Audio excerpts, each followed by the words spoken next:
Hello, folks. Chris O'Connor's a warm welcome to podcast 3. Today we'll be looking at customer service / customer loyalty in the age of coronavirus. If this is your first podcast that you're watching, warm welcome. Our first podcast, podcast 1, looked at innovation, and then podcast 2, we were looking at business mentoring. So with us today, I'll introduce firstly Mike Scott, who works as a business mentor with the Academy. So Mike, welcome. Hi. Chris Walker, who works as a business mentor with the Academy at Bangor University. So Chris, welcome.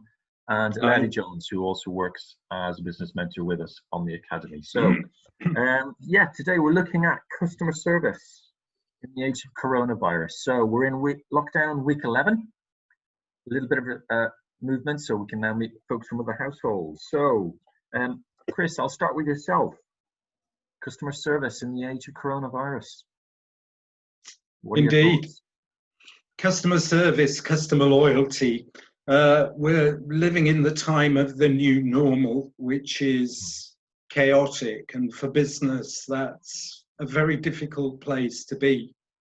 And so I'm going to actually approach this particular area with a series of killer questions. And killer questions was actually coined by a guy called Phil McKinney of Hewlett-Packard, their chief technical officer, to actually get to the very depths of what we need to do as business people to keep on transforming and surviving. So, series of killer questions to give us a series of killer answers that actually should give us the steps ahead that we need to take. So killer question 1, does your customer base still exist?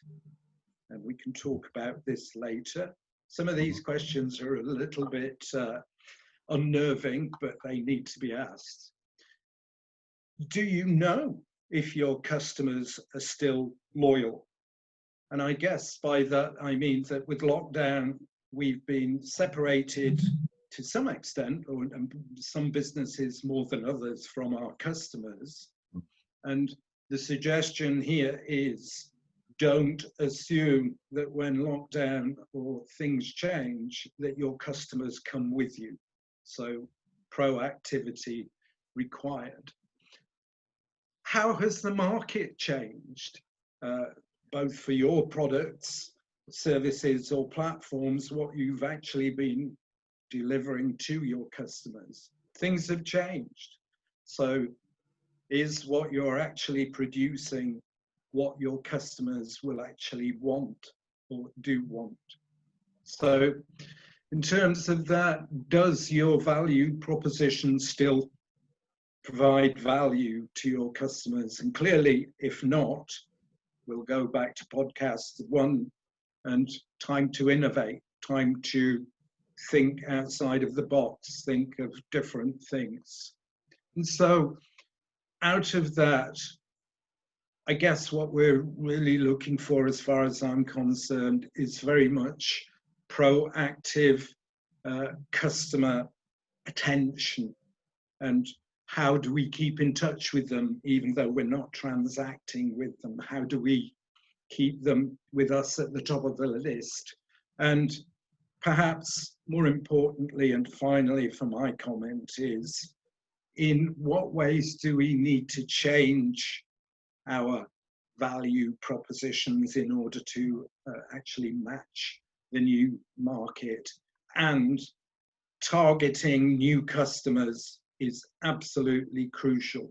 This is not a time to sit back and wait. This is a time to get on our bikes and see where else the market can take us.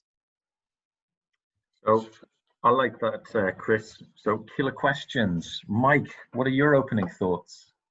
Yeah, well, building on what Chris has already mentioned, really, I totally agree with a lot of the things that he said there in terms of the killer questions, but within that, there was something to do with customer expectations. Customer expectations have either changed due to the conditions that we're in, so perhaps we need to deliver things in a slightly different way, or what can be just as difficult is customer expectations are still high, and as suppliers, can we still under those circumstances, match what they require during this period of change.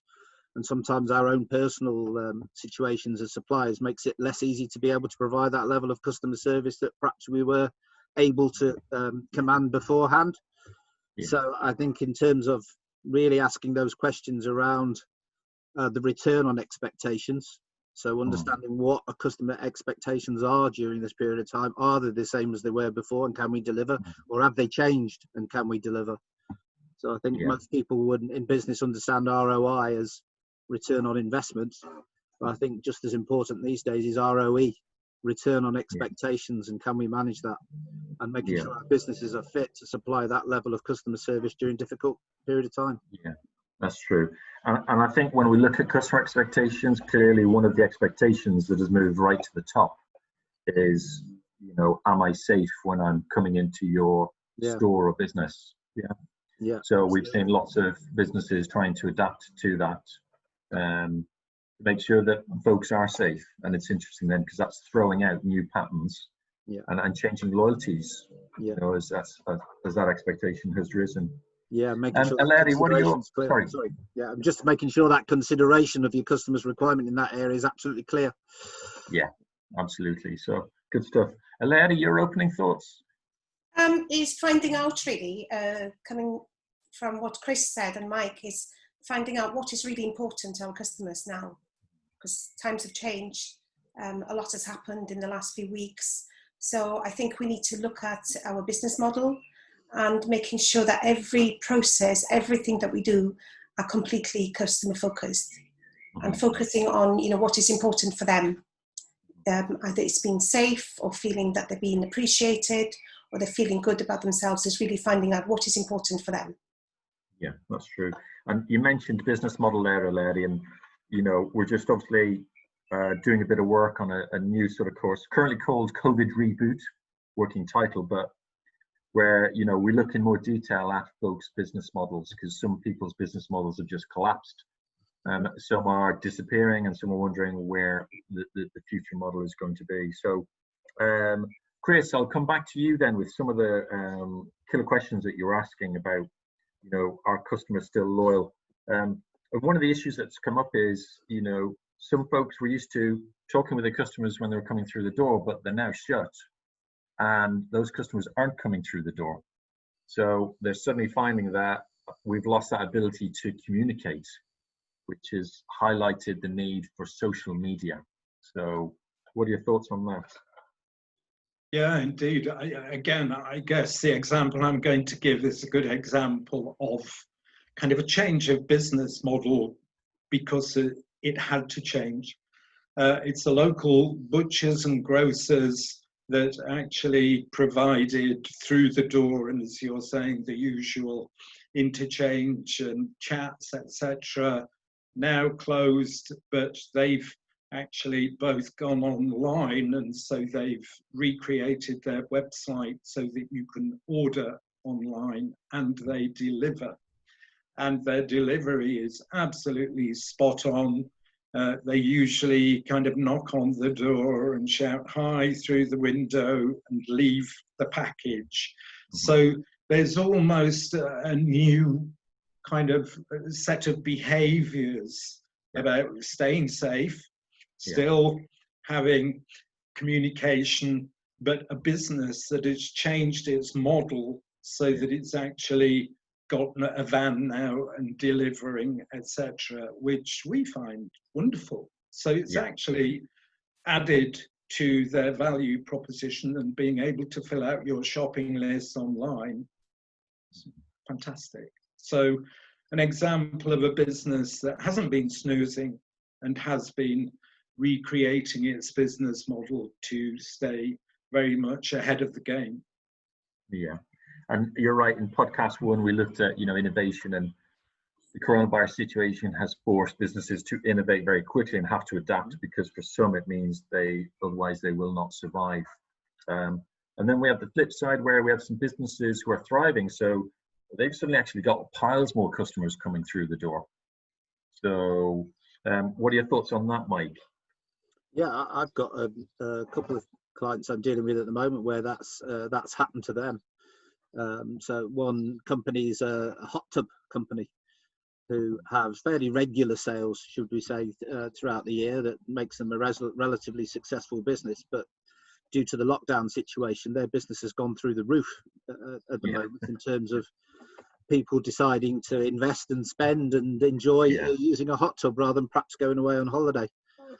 So but that's given them a significant issue as well, which is fulfilling the sort of customer requirements and giving them high levels of satisfaction, because the supply chain's not necessarily geared for them to supply to a much higher level than it was before. So a lot of raw materials, a lot of the actual things they need to purchase to buy in to satisfy that customer requirement, it's not necessarily there. It's not easy for them. So they've had to innovate on that side of it, which is to find other sources to make sure that supply chain can still meet the customer demand. So it poses its own problems, but it's a nice situation for them to be in if they can solve those particular problems. So there are customers flourishing from this, but I think this technology has helped enormously in terms of maintaining good communication. Now our communication with each other now as customers and suppliers can be instant, and so there's no sort of reason why we shouldn't understand what each other needs going forward. No, that's true. So and it's I sort of like, I've now got an image of lots of people in hot tubs. So maybe we'll have a future podcast out of hot tubs. I don't know. I know we're becoming informal and relaxed, but we'll see. Maybe that's a step too far just yet. So it's an interesting idea. Larry, further comments on what we've talked about so far? Yes, I think it gives an opportunity for us to work with our suppliers in an innovative way. So, we need to work together with all the different suppliers and find different creative ways of doing things. So I always think about the air miles model. It was all about, giving something to the customer without spending any more money. So it's about working together to make sure that it's innovative and it's different. And also, I think, observing our customers and also listening very carefully to them. Yeah, that's very true. So, well, thank you very much, guys, for those thoughts on customer service. So, thank you to those of you who are watching this. If you're watching it in our LinkedIn group, again, feel free to comment on that. And then in terms of next week, we're going to be looking at the topic of collaboration. So we touched on this a little bit on innovation in our first podcast, but we've got examples of people collaborating and, in new ways as a result of the coronavirus situation. So to Mike, Chris, and Larry, thank you very much. And we look forward to seeing you all again next week, guys, for podcast 4. So for now, stay safe and bye-bye.